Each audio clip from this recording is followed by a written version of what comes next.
Hey gang, David Thinker Farmer here. It's March 23rd, 2025, so we're a couple days into spring. If my voice is a little hoarse, that's because I've been dealing with a lot of spring pollen, and I'm getting over a bit of a sinus infection.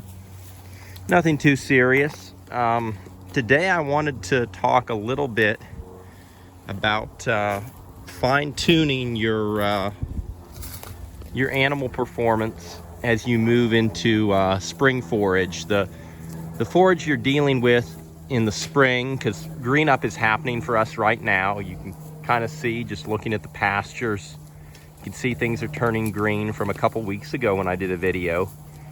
And hey buddy, what's up? You've got all the grass you need. Go back to grazing.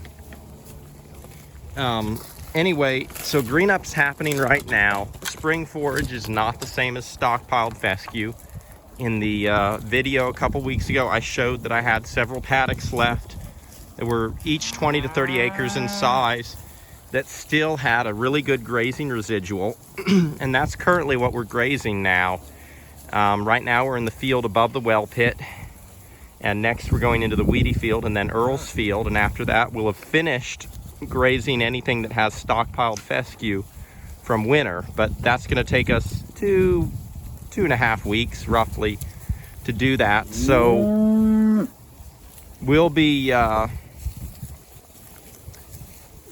basically be until about mid-April before we really turn into the green grass. And all the time you can see what they're eating right now. There's a lot of green forage, but there's brown mixed in, making it pretty much impossible for the animals to get just washy spring grass. The area I put them on is, I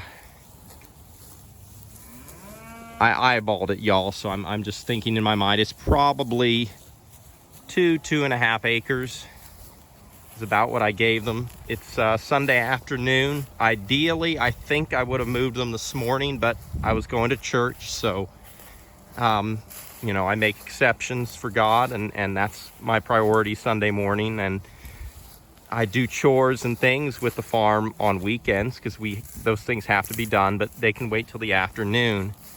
But I'm gonna go show y'all last paddock they grazed on. We just sorted off 24 finishers from the group. That's mostly 8 weights, some 9 weights, and also a couple coal animals that we want to go ahead and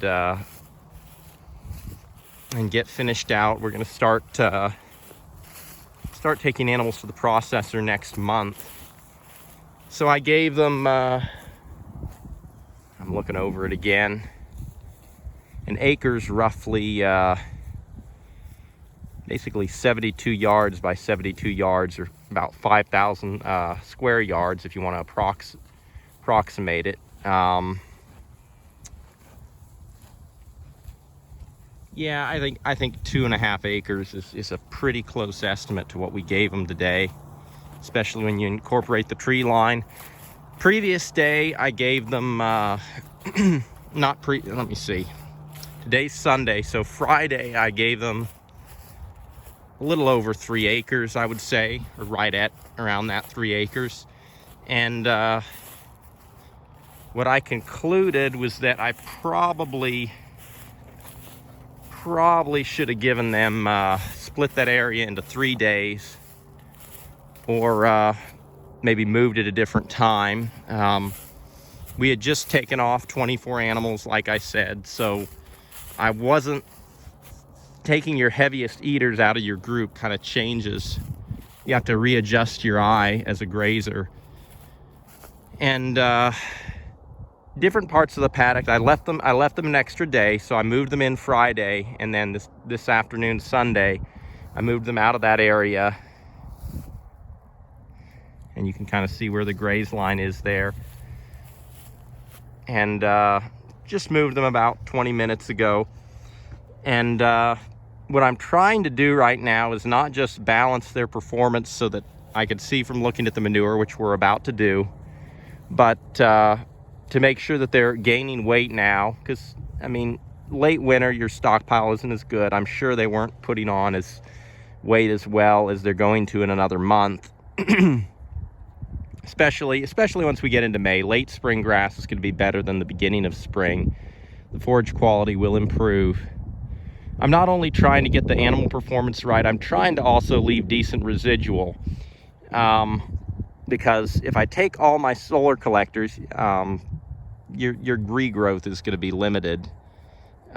Pretty much any time in the grazing season, your general strategy is going to be to always leave a good residual. And some areas of the paddock like this, I'm pretty happy with the residual here. You've got a decent 6 inches of grass, depending on where you go, 4 to 6 inches left. And I mean, you can look at the cow pies for dealing with green grass in the spring. That's pretty decent, I'd say. You're not that nice pumpkin pie shape. You can tell it's laying out a little more, but that's pretty decent. Now over here, that's beginning to spread out more, and it's beginning to look more like that sheet cake, which implies that animals getting a little too much protein. And all of my animals are at different they're going to be differing in their efficiencies. I can't change that. We're working on changing that. I've mentioned that in other videos, but that's, you know, you're going to have those differences. There's another manure pad, and you can see it's not really got a shape at that point. It's a little bit runny. That one's a little runny too. Over in here, okay, that one's, it's just a bit runny. It's not that pumpkin pie shape for sure, but it's not spattering out. So I can look at these manure paths and I can pretty well say they're starting to get a little much protein in their diet, which some of that's unavoidable. This manure pat here is it's like the animal stepped in it, but it still had a pretty decent shape, as did this one. And so on and so forth. I won't continue the process. I went ahead and walked through the area they've grazed, and walked some, drove with the four-wheeler. Pardon me, gang. Like I said, I've got a sinus infection I'm getting over.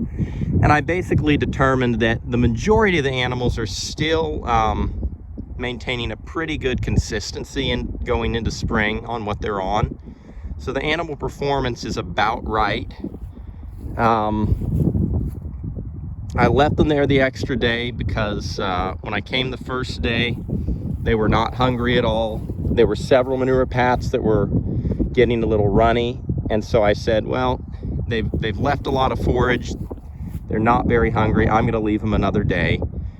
And I wish in hindsight I just split the area into 3 paddocks, but that's what I'm going to do on this next line that I've split the field across with. I went across it with 1 wire, and then I'm subdividing it further. So this area here is probably, it's shy of 2 acres. I'm going to say it's more like 1.5 acres that they're going to get tomorrow. And then the area up top, right where the four-wheeler is, I'm going to go up a little higher and split the paddock again.